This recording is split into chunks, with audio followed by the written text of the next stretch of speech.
Rahasia rumah tangga mau berbahagia. Sederhana sebenarnya rumus itu. Yaitu apa? Dikatakan begini, hai suami-suami, kasihilah istrimu. Lalu timbal baliknya apa dibilang? Hai istri-istri, hormatilah suamimu.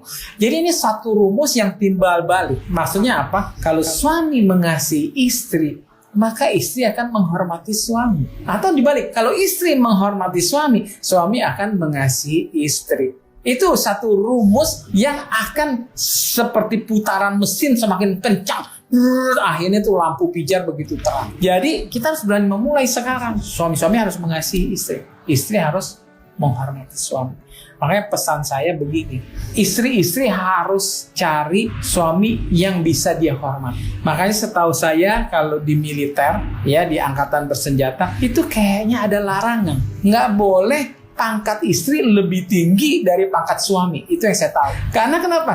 Suami itu tidak bisa hidup tanpa ada respect dari si istri. Contoh ya, kalau suami atau lelaki lagi mau cari pacar, lihat deh ulahnya lelaki. Pasti dia pamer-pamernya binatang deh. Kalau udah si jantan mau mengambil perhatian si betina, dia mulai pamer. Ini itu. Supaya dia maunya mendapatkan pengakuan, pujian dari si wanita. Gitu ya. Jadi itu perlu diperhatikan. Jadi pesan saya, para wanita, jangan cari suami yang kamu tidak bisa respect. Karena nanti rumus dari Tuhan gak bakalan jalan.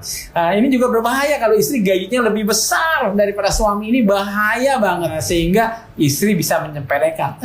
Gaji kamu gak seberapa. Itu yang bahaya. Kalau mulai istri tidak respect sama suami, maka akibatnya nanti suami tidak bisa mengasihi istri. Begitu juga timbal balik. Istri itu harus apa? Dikasihi, ya, harus dihargai. Kenapa? Suami harus cari istri yang mana? Ini pesan saya juga, para pria jangan cari istri yang lihatnya cuma cantik. Para pria harus cari apa? Istri yang mau mendukung. Saya mau ke utara, kamu ikut ke utara. Saya ke selatan, kamu ikut ke selatan. Karena ada banyak terjadi begini. Suami maunya usaha, istri kagak mau. Atau suaminya mau kerja, istrinya nggak mau usaha. Jadi udah lain. Satu mau ke selatan, satu mau ke utara. Mana akan temu? Mau nggak mau, para wanita harus terima bahwa kita harus mensupport suami. Selama itu baik. Wanita bisa hidup tanpa pria. Kenapa? Karena wanita diciptakan Tuhan adalah untuk mensupport seorang pria, menjadi istri yang selalu mendukung kepada suaminya. Jadi dari kenyataan yang ada, saya melihat banyak para janda ya yang sudah ditinggal suaminya malah bisa berumur panjang, hidup lebih bahagia dan sehat. Kenapa? Karena dia memiliki lebih banyak waktu untuk mengurus dan memanjakan dirinya. Tetapi biasanya kalau pria, maaf kata, kalau menduda terlalu lama, tidak menikah lagi, kayaknya umurnya cukup pendek. Dia tidak akan sanggup hidup. Karena dia harus urus semua segalanya sendiri, itu tidak akan sanggup. Jadi pelajarannya buat saya apa? Saya coba mau memberikan satu kesadaran kepada para istri yang selalu mengeluh, mengatakan, aduh bagaimana suami saya sudah KDRT, sudah memperlakukan begini-begini, tidak cinta. Tapi kok masih aja terus memaksakan diri untuk apa? Untuk selalu mau memenangkan cintanya atau bagaimana gitu ya.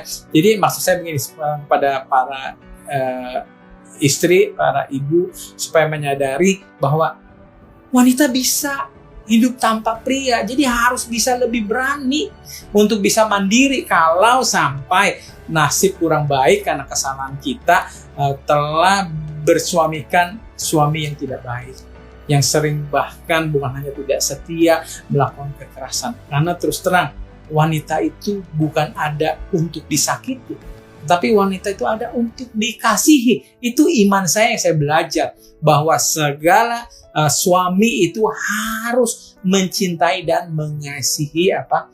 Istrinya.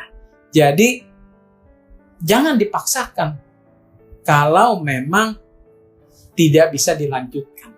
Memaafkan bukan berarti kita harus tetap bersama. Ya, jadi kita harus berani mengambil sikap. Karena kita juga mempunyai hak sebagai wanita untuk memiliki kebahagiaan di dalam hidup ini.